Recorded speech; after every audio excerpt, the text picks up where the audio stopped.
It's Friday the 16th of March, I'm Alistair Greener and this is the Swindon Show.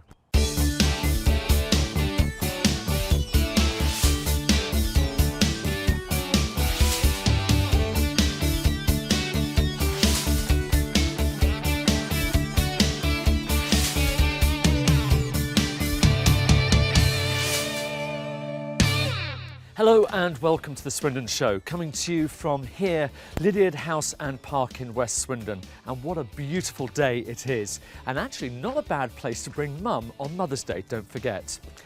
Now this is our second show. The first one is still online if you haven't yet seen it. And of course that is theswindonshow.com.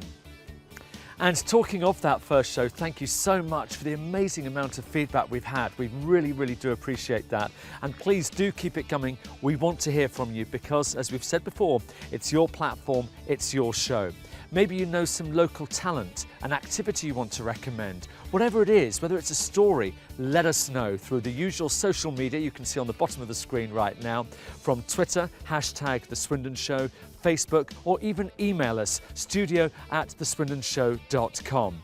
So, what have we got planned for you this week?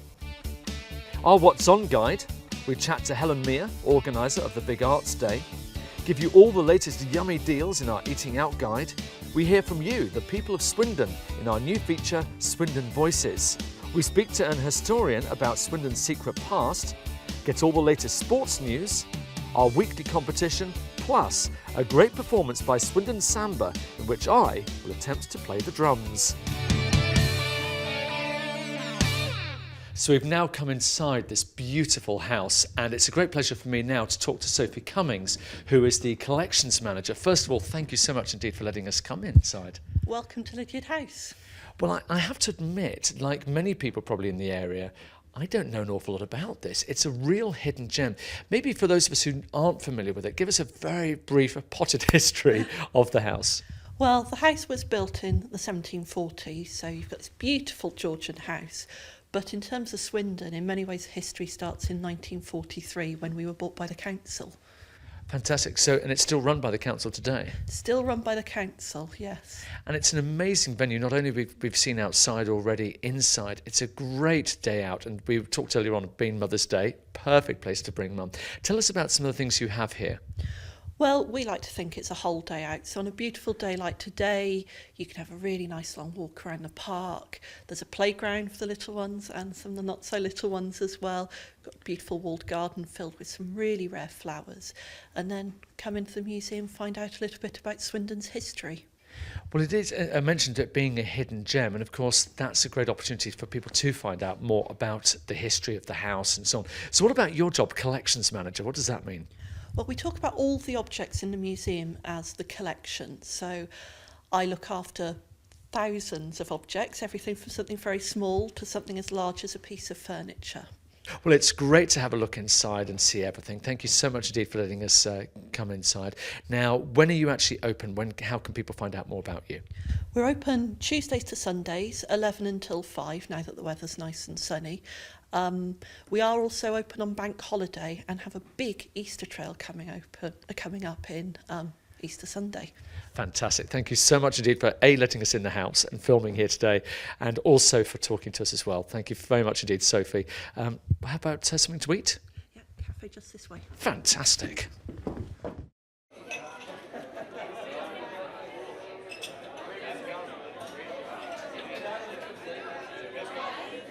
On Saturday, grab your dancing shoes and head down to BPM Active at Cheney Manor for their fitness and dancing marathon to help raise funds for the End Polio Now and Prospect Hospice charities.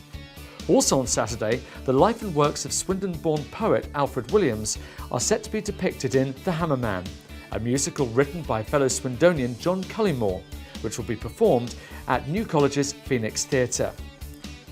The vintage look is definitely still in fashion, so come and enjoy some of the shopping on offer at the Vix Vintage Fair also this Sunday. The event, which will be running throughout 2012, includes a wide range of clothing, furniture and arts and crafts stalls, so you can turn your whole house into a tribute to days gone by. If you're feeling jazzy on Tuesday, then why not head down to Baker Street for a great performance from Dave Bett's Latin Jazz Quartet. what better way to relax in the evening? On Thursday, McFly will be bringing their boyish charm and brilliant songs to the Oasis as part of their 2012 tour. Just one of the many big-name acts that will be coming to Swindon this year.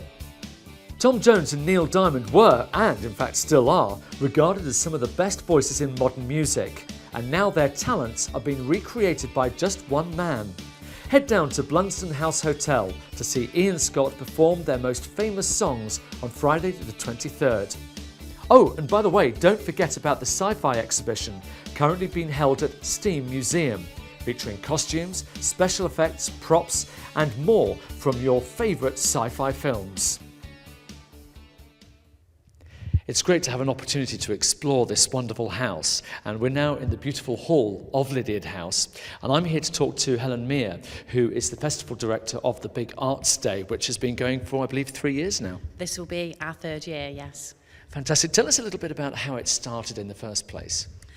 It started really, we had a target in what was then called the Local Area Agreement to increase participation and engagement in the arts in Swindon.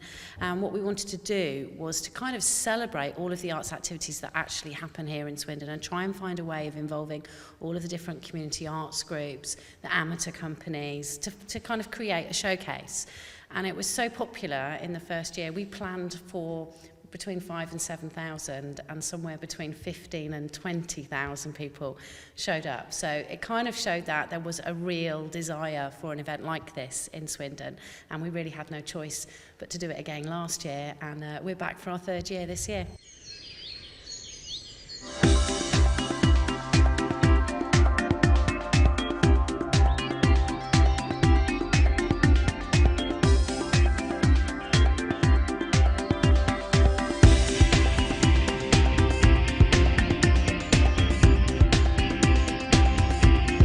It's a great opportunity for people who don't ordinarily have access to the arts to come and see different things. It's really important to have events like this today. When you look around how many people are here and how much talent you've got here, how much people want to share their passion, show their interest to the rest of the town. Everyone's here, like thousands upon thousands of people. There's nothing else really like this going on in Swindon. People from like different demographics all together, just like chilling out in one tent.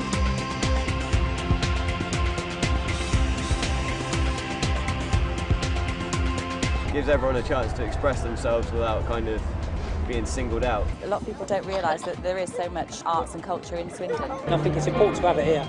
I mean, it brings Swindon together. I mean, I've never seen this many people together in one spot in my life, not in this town. It's a lovely venue and it's free for everybody to get in. It's just amazing.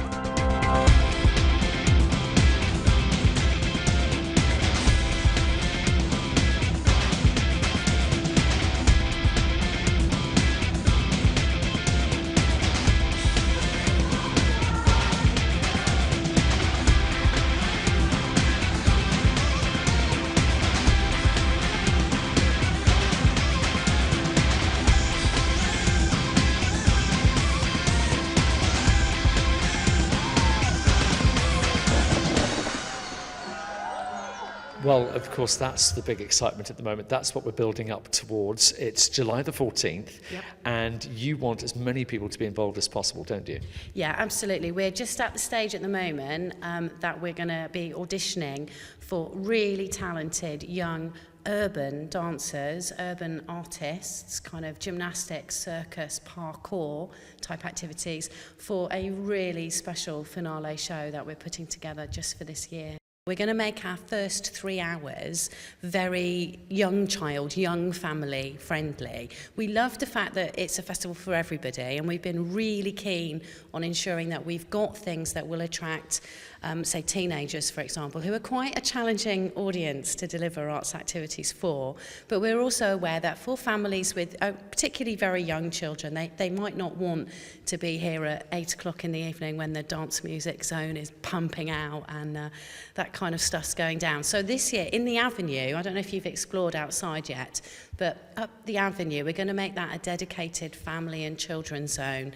So with lots of interactive street performances and activities for them them to engage in. Well, there's loads of ways to find out more. There is a dedicated website. It's very simple, www.bigartsday.co.uk. You can like our page on Facebook.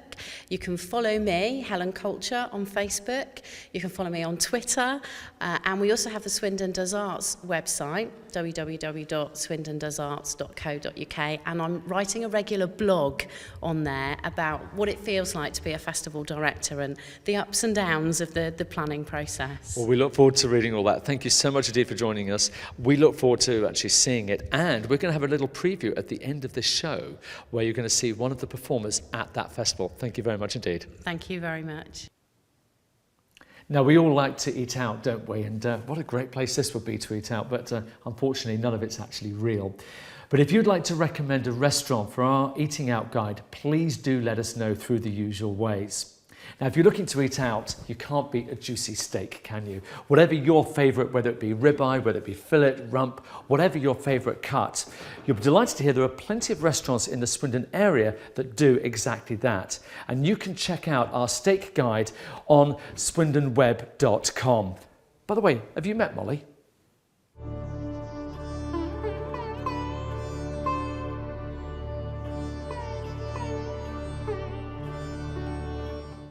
You can't beat a Sunday lunch, can you? With friends, with family, Sundays were made for it, especially if you've had one too many on a Saturday night. In Swindon, there's a superb choice of places who offer an authentic roast with all the trimmings, many of whom serve all day. Full details can be found on our Sunday lunch guide on swindonweb.com. What was the Chinese experience in Peatmore has now reopened as Hong's Inn.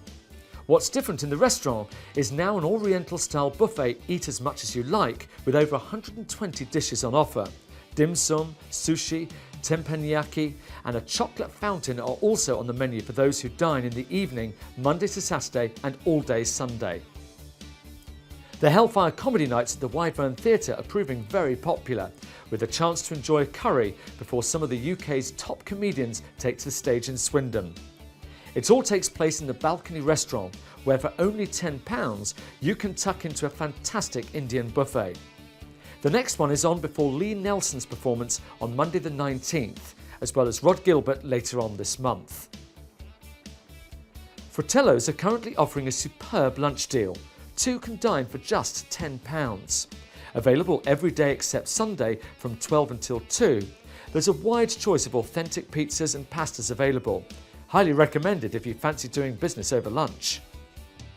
Menus are always mentioning special dietary requirements, and at the Brewer's Arms in Wanborough, they've devised a special gluten-free menu. Ideal for those who suffer from celiac disease, which can be triggered by certain foods. It includes all the traditional favourites you'd expect, but all gluten-free. And now for a new regular feature in our show. Each week we're going to take to the streets of Swindon and ask the residents for their view on a topical issue. As we know, this week has seen a fabulous week of horse racing up at the Swindon Festival. But sadly there have been one or two accidents. So we asked today the residents of Swindon, horse racing, is it good or bad for the horse? It's Cheltenham week this week. What do you think of horse racing? Do you think it's cruel, or do you think it. Absolutely love it. Just put me a bet on now, so yeah, I love it. So there's people saying that horse racing is cruel. You know, horses have died. What's your opinion? But it's a horse race. You know, it's really, really sad, and I was actually gutted to think that the horses died. But at the end of the day, it's a Cheltenham week. You enjoy yourself, and I'm really sorry that the horses have died. But at the end of the day, it's a national sport, isn't it? Really, so. You know, unfortunately, with any sport, there's always problems, isn't there? You know, and you take the risk. Boxing's boxing, horse racing's horse racing. You know, there's going to be casualties somewhere along the line. But no, I don't think it's a cruel sport at all. I mean, I bet on it, so it'd be a bit hypocritical of myself to say that it's a cruel sport when I'm betting on it. It could be a cruel sport for spectators sometimes. Kind of get a bit of a hole burnt in your pocket. But no, I mean, it's just part of tradition, I think, isn't it? So. It's kind of one of those things that some people say yes, some people say no, I think it is when they're shot, if they fall over and they're injured, yes, and obviously they're whipped as they run as well. So yeah, I think it is fairly cruel. I don't think it's cruel at all.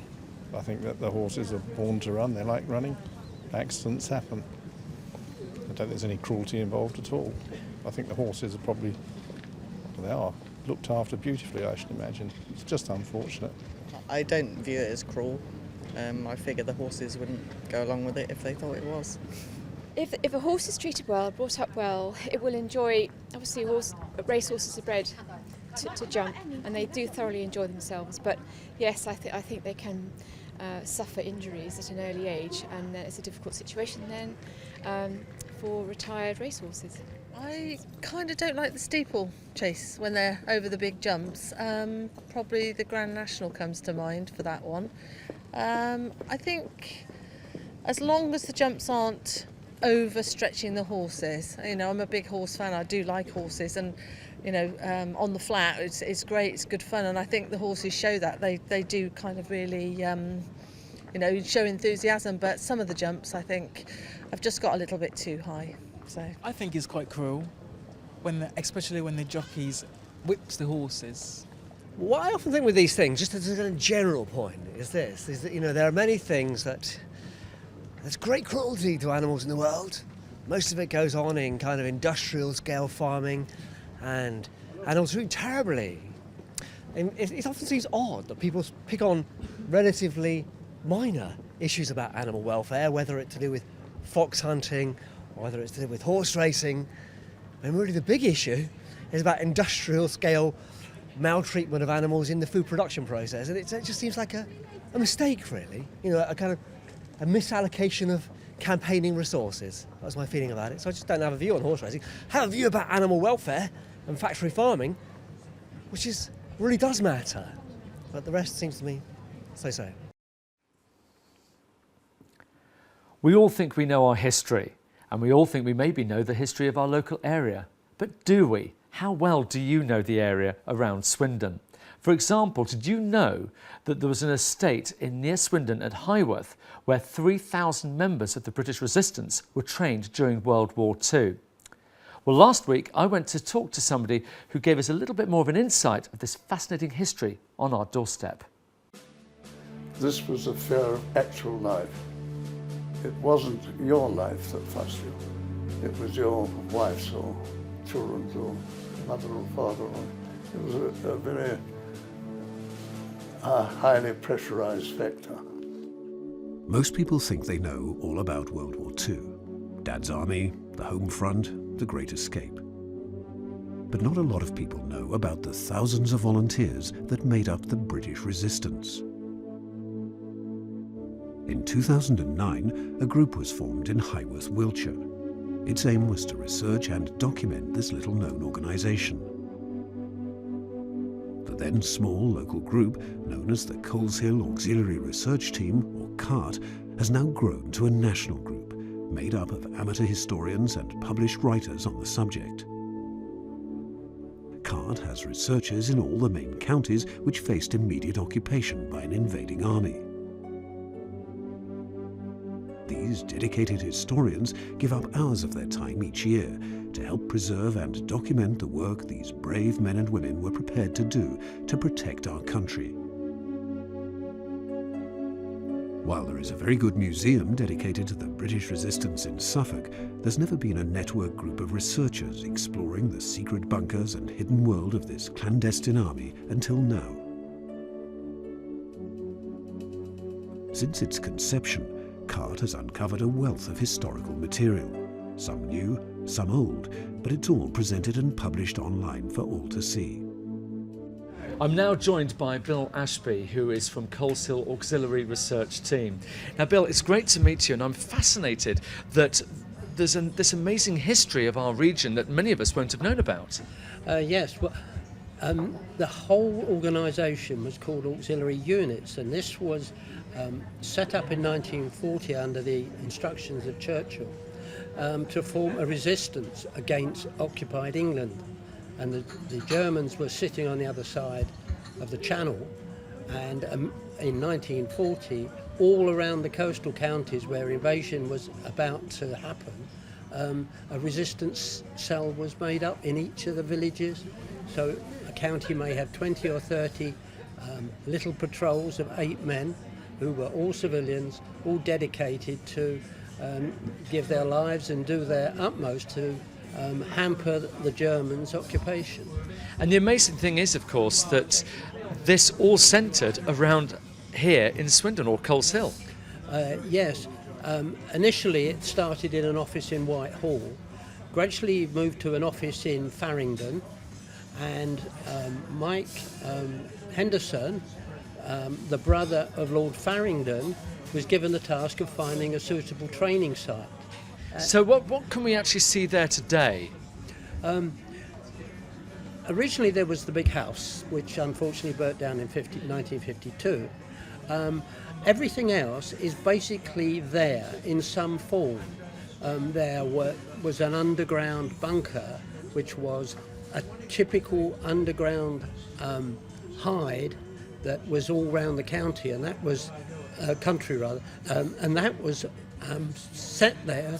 And every weekend, these volunteers, and they were all civilians, small groups of them, maximum about 30, would turn up and be trained at Coles Hill. And I presume this was all very top secret. Absolutely, and it kept secret till about 1970s, when the first hints of it came out, and very many of the civilians have now died off and kept the secret. I mean, it is an amazing history, and to think that this is on our doorstep here in Swindon.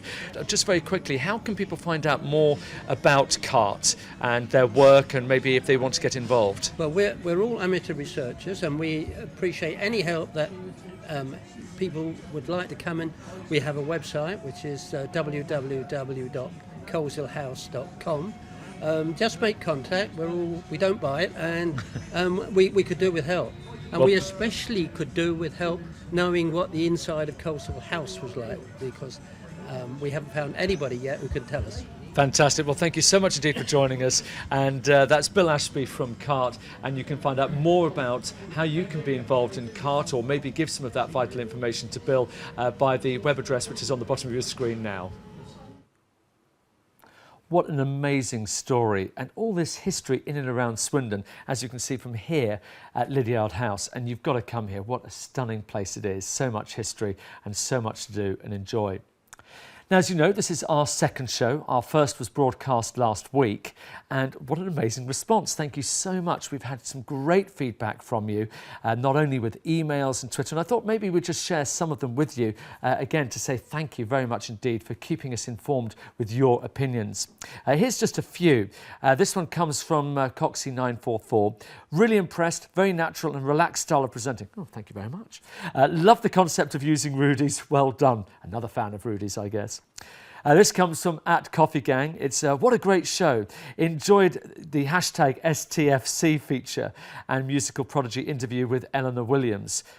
At Swindon TV rocks. Thank you. That's what we want to hear. Thank you so much indeed. From @180 degrees too. More cities should do this. Absolutely. Talking of cities, why isn't this a city yet? Missed out this time? Maybe next time. Enjoyed the first episode and looking forward to the next. That comes from @Kool-Aid Rich. And then what a great email we had from Bob Myers. And he said, I've just watched your first show and I thought it was first class. Production values, presentation, in fact, everything. Many years ago, I produced a monthly show for Swindon Cable called The Leisure Channel. Since the loss of Swindon's local channel on cable TV, there has been nothing to replace it until now. Wow. I, for one, will be certainly telling others about this. Congratulations and well done for a super show. Well, thank you very much indeed, Bob, and everybody who took the time to write in. Please do let us know. We want to know, what do you want to see in future, and all the regular features. We want to know your favourite places to go. We want to know about local talent and anything else. Let us know, usual ways, all the way through social media, and we look forward to hearing from you.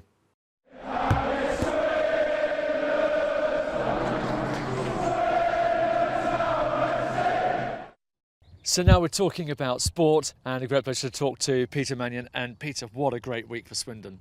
Yeah, it can't get any better for them at the moment. They're currently 8 points clear at the top of League Two. And this week, Matt Ritchie was awarded the League Two Player of the Year award. It didn't stop there for them. 2 more awards. They won the League Two Programme of the Year and the League Two Family Club Award as well. This week, they're away to Crewe Alexandra. Fantastic. Now let's talk about some of the other teams. What about Swindon Supermarine? Well, it's in stark contrast to Swindon Town. Swindon Supermarine are struggling this season, currently in the relegation zone, but they won last week, so who knows? They're currently 5 points adrift at the bottom of their league, but they're at home to Banbury this week. So for those guys who can't make it to Crewe, maybe they should go to the Webswood Stadium and cheer on the boys there. So how about the rugby? Yeah, Swindon's rugby team, they play their penultimate game this week. They're away to Marlow. Pretty tough one, but if they win, they ensure they stay in third position in the league. They're doing really well this season. And what about other news? Well, the Swindon Wildcats, they made it 5 straight home wins last weekend against the Sheffield Steel Dogs. They actually play tonight against Milton Keynes, and they've got a couple of tough away trips. One to Slough Jets, and then they play Sheffield again. Fantastic. Peter, thank you so much indeed.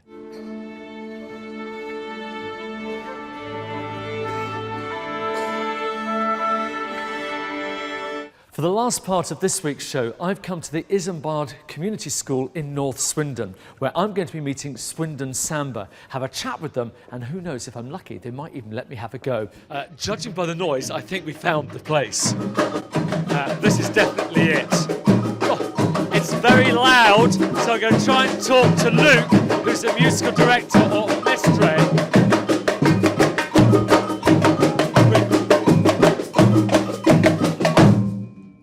That was a very good stop. Well done. Luke, you're the musical director or mestre. Yeah, that's right. Which basically means you're in charge of these wonderful people. That is correct, yes. Unfortunately for them, but yes. Now, you've been running for 2 years now, thanks to some funding from the council. You've been going, and you've got about, how many members have you got so far? It's about 19 at the moment, so we're always keen for new members, obviously. So we're always open to the public. Anybody's welcome to come along. We do usually have an open day on the first Wednesday of every month as well, so anybody's just allowed to walk in, and basically we'll show you the ropes, really, let you pick up an instrument and see what you like. Now let's talk about some of the gigs you've been doing, because Yeah. you've been involved in a lot of different things over the last couple of years with some big things coming up. Yeah, we have. Well, we did the Big Arts Day last year, which we were quite heavily involved with, the big finale. So that was great fun. We got everybody sort of coming along and dancing and clapping and playing a beat with us. So that was really good fun. And then along from that, we've done lots of procession carnivals in and around Wiltshire. Devices Carnival is also one of them. And then we've got further gigs coming up. We're doing the Big Arts Day this year, but we're also playing at quite a big event that's going on in Devices, which isn't the carnival. It's to do with the Olympics. We're also playing when the Swindon Torch, sorry, not the Swindon Torch, when the Olympic torch comes through. It's the Swindon Torch to us, isn't it, right? Yeah, right. So yeah, we're playing when that comes through on May the 23rd. May the 23rd as well. So, well, we're going to play a type of samba called samba reggae. So originally this comes from northeast Brazil. It's given the name samba reggae because it's a bit more chilled out than the sort of the southern Brazilians like to do it. So we're going to play that groove, and hopefully we're going to get you to come along and join in with us as well, playing on a surdi as well. Not the triangle then. No. Now, you were kind enough to give me some earphones, so Yeah. I might put these on in a minute. Wisely recommend it, yeah. So before I go and have a go myself and make an awful racket or whatever else I do, it's time to talk about this week's competition. How would you like to win a 2-course Sunday lunch with wine for 2 people, courtesy of the Bolingbroke Arms Hotel, Pub and Restaurant in Hook, Swindon? All you have to do to be in with a chance to win is to answer the following question. You may remember last week's show. The question was a lot easier, by the way, then, but it was broadcast from which venue? Was it A, Swindon Library, B, the County Ground, or C, Rudy's Bar and Kitchen? If you think you know the answer, then visit the address on the screen now. If you have a smartphone, you can also scan the barcode to be taken straight there. That's neat, isn't it? The competition closes next Friday, and the winner will be contacted by phone and email. For full terms and conditions, please see the competitions page.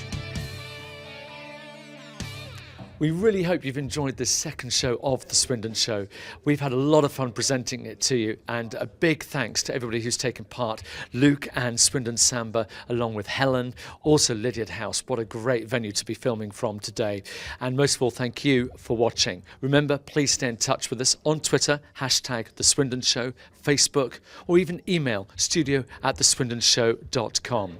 And if you would like to be involved in the show, whether it be behind the camera or in front of the camera, again, we'd like to hear from you. If you're over A-level age, then do get in touch. Well, that's it from this week. Look forward to seeing you again next week. Now, where's that triangle so I can have a go?